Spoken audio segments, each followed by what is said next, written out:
To the W, where Caitlin Clark returned to the floor for the first time since injuring her back in a game versus the Mercury. Though she said her body felt great, she was unable to get into a flow, only scoring 9 points in the loss versus the Sparks. Meanwhile, the WNBA players participated in All-Star voting. Well, some of them did. Less than half of the league participated, but those who didn't vote for Clark as she finished 11th in votes among guards. Conversely, she was voted second by fans and third by media. Candace Parker has a problem with the players. Take a listen. As much as I did not like Diana Taurasi, there ain't no way I'm not going to write her as an all-star person, right? No, like, but as much as I did not like anybody on the Lynx because they used to whoop our ass, I'm not going to not put Maya Moore or Sylvia Fowles or, like, I don't know. I think people need to look at themselves in the mirror and realize, like, man, you got some insecurities if you sitting down and putting Caitlin Clark as the 11th best guard.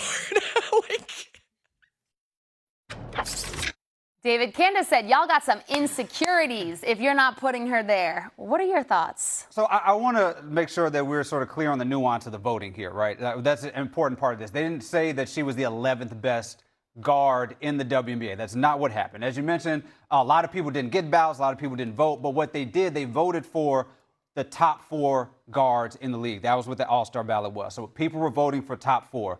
I don't think that you can make a compelling argument that Caitlin Clark is a top 4 guard in the WNBA. Like, nobody can at this point. That is why she was 11. She got the 11th most votes for being in the top 4. So there's really no controversy about that, because especially when you add in the fact that she is one of the most popular players in the WNBA. She's going to make the All-Star team. That is not the argument here. I think what bothers me is when this is framed as some sort of like petty jealousy or insecurity by these women in the WNBA, because that's not what I'm seeing what's happening with Caitlin Clark. Caitlin Clark is experiencing pretty much what happens anytime a young player comes into the league with a lot of hype, especially the hype that she's receiving that says all of these, the whole entire league basically should be thankful that she's there. She's going to be the best player that you've ever seen. Whenever this happens in any league, in any sport, in any gender, there is backlash to that, because there are players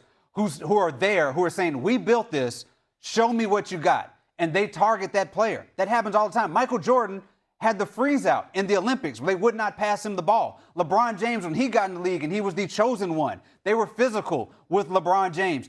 When we're talking about Wemby right now, we're talking about a guy, the best way to attack him is with physicality and to beat him up. Candace Parker was in the middle of a riot in the middle of a WNBA game in her rookie year because they were attacking her because she was coming in as a prospective GOAT in the league. This happens. Angel Reese, by the way, is somebody who came in with Caitlin Clark, who has experienced flagrant twos, who Alyssa Thomas also basically chokeslammed and threw on the ground last year. Like, this is something that happens across sports. And Caitlin Clark, to her credit, is not somebody who is going out there and begging for something to be done.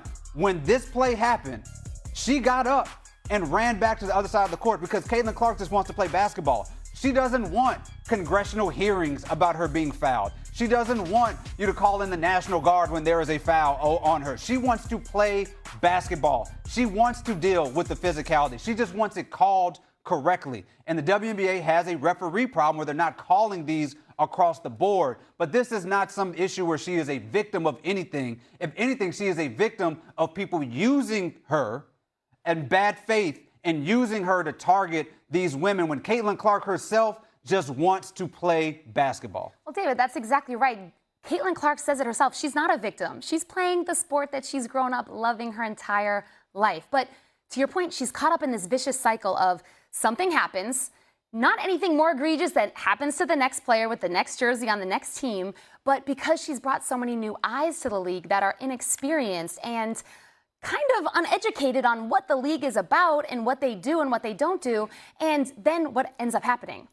Lots and lots of backlash and lots of, oh my gosh, this person's doing this person's doing this. The blatant racism, the death threats. You then remove everything from the sport, which we are all watching. We're not watching their lives, we're watching the sport of basketball.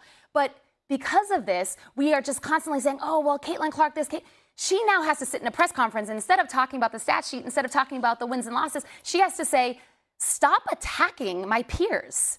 And she's getting sick of that, and we're getting sick of that. The players are getting sick of that, and it's just really brutal. It's hard. It's honestly hard to watch at this point. Yeah, I mean, because look, I went to Fever Dream game a few weeks ago, and it's important to note the sort of three pools of fans that we're dealing with, right? There are WNBA fans who've been watching WNBA for a long time, or maybe come in the last few years as it's grown in popularity, who love the sport, who love the players, who love the Asia Wilsons of the world, love the Sabrina Ionescu's of the world, who love Caitlin Clark as well, right? They are WNBA fans.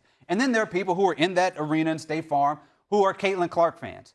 And there were a lot of them there in their Fever jerseys who bring their daughters to come watch Caitlin Clark, who are mesmerized by what she did in Iowa and love the three-point shooting. And they were respectful fans. They love Caitlin Clark and root for her. And then there is this third party, this other group that doesn't watch the sport, that doesn't engage in the game, who couldn't tell you who Aaliyah Boston is, or any of these other players, or her teammates, or Kelsey Mitchell, or any of that. And all they're doing is taking these clips and using Caitlin Clark and using her as sort of this avatar and sort of representation of this figure who can denigrate a league mostly full of black women and black queer women who are part of this league, and using her in bad faith arguments to say that these women are petty, they're jealous, they're violent, that there should be something done about them, and to argue against these women. Because also you got to, think about the history of the WNBA. These women are also politically active, right? These women will speak their mind and talk about these issues.